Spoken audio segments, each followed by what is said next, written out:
College valley থেকে 2 কিমি আর সোনাদা থেকে মাত্র 8 কিমি দূরে আজ আমরা এলাম একটি নতুন ওয়াটারফলস দেখতে, রেইনবো ওয়াটারফলস।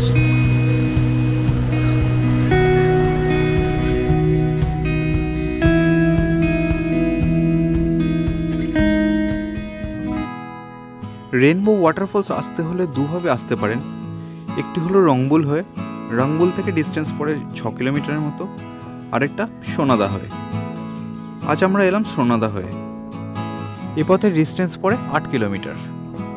গাড়ি এ পথে পুরোটাই চলে আসে, পার্ক করতে হয় কিছুটা আগে।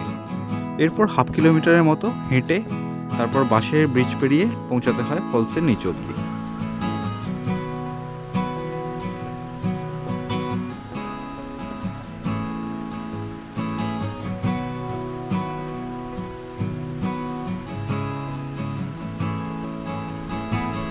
দূর থেকে দেখা যাচ্ছে ফলসটা। আজ আমরা অত অব্দি যাব। রেইনবো ওয়াটারফলসের আরেকটা নাম ইন্দ্রাণী ওয়াটারফলস। নেপালি ভাষায় ইন্দ্রাণী মানে রামধনু। সূর্যের আলো জলের ফোঁটার উপর পড়ে তৈরি হয় রামধনু, আর সেই থেকেই এর নাম রামধনু ওয়াটারফলস বা রেইনবো ওয়াটারফলস।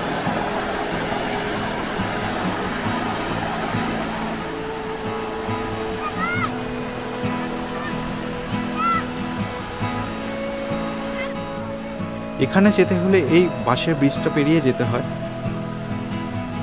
এটি একটি অস্থায়ী ব্রিজ, বর্ষাকালে কিন্তু এর বিপজ্জনক হয়ে যায়। তাই বর্ষাকালে জলের ধারা বেশি হলেও যাওয়াটা একটু রিস্কি আমার মনে হয়।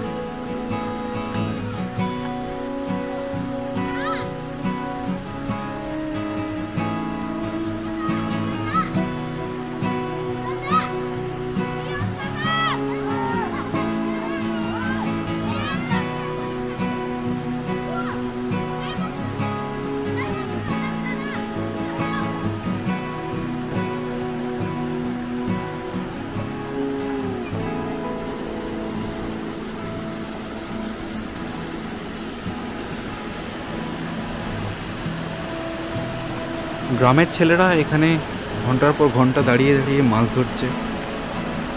আমাদেরকেও দেখালো কয়েকটা মাছ ওরা ধরেছে এখান থেকেই।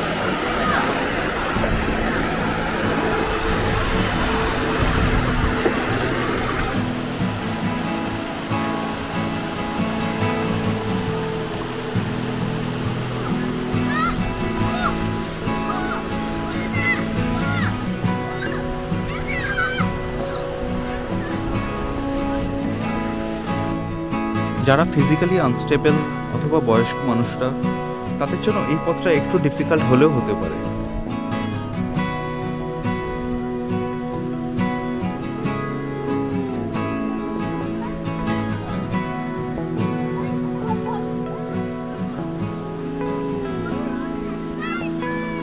ফলসের সামনেই বাঁধানো প্ল্যাটফর্ম মতো করা আছে। প্রায় 80 ফুট উচ্চতা থেকে পড়ছে এই ফলসটা। তার ভিউ সত্যিই কিন্তু দারুণ।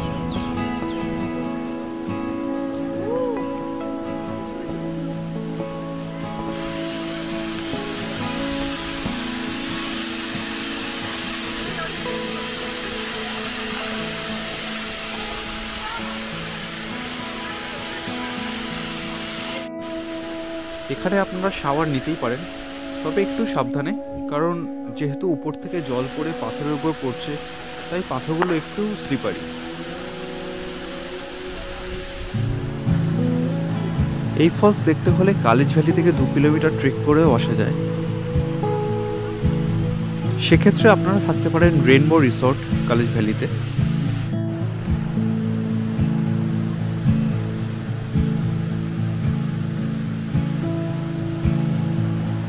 এই ফলসের উপর রেইনবো দেখার সেরা টাইম সকাল 10টা থেকে 2টো অবধি, কারণ এই সময়টার মধ্যেই সূর্যের আলোটা জলের উপর পড়ে। বেশ অনেকক্ষণ টাইম কাটানোর পর আমরা ফিরে গেলাম আবার গাড়ি অবধি। যেহেতু স্পটটা এখনো পর্যন্ত অতটা পপুলার হয়নি লোকেদের জন্য, তাই জায়গাটা বেশ ফাঁকা, তাই আরো বেশি ভালো লাগছিল এখানে থাকতে।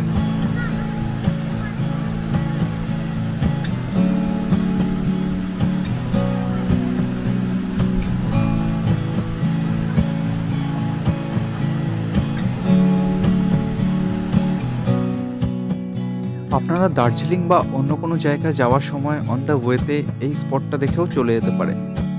সেক্ষেত্রে ড্রাইভার হয়তো 1000 রুপিস এক্সট্রা চার্জ করলে করতে পারে। আমাদের 1000 রুপিস এক্সট্রা পড়েছিল। আমরা প্রীতমের সাথে গেছিলাম, আমি নাম্বারটা শেয়ার করে দিলাম ওনার, চাইলে ওনার সাথেও যোগাযোগ করতে পারে।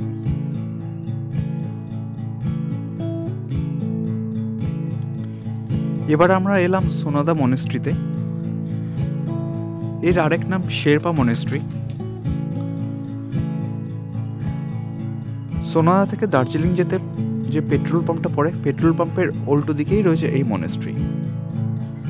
দার্জিলিং যাওয়ার সময় কিছুটা টাইম এখানে কাটিয়েও যেতে পারেন আপনারা।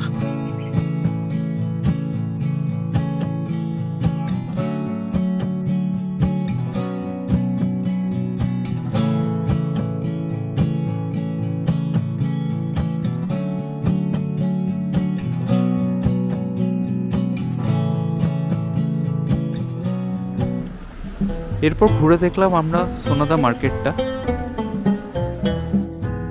আর ঠান্ডার মধ্যে এরকম মার্কেটে ঘুরে বেড়ানোর মজাই কিন্তু আলাদা।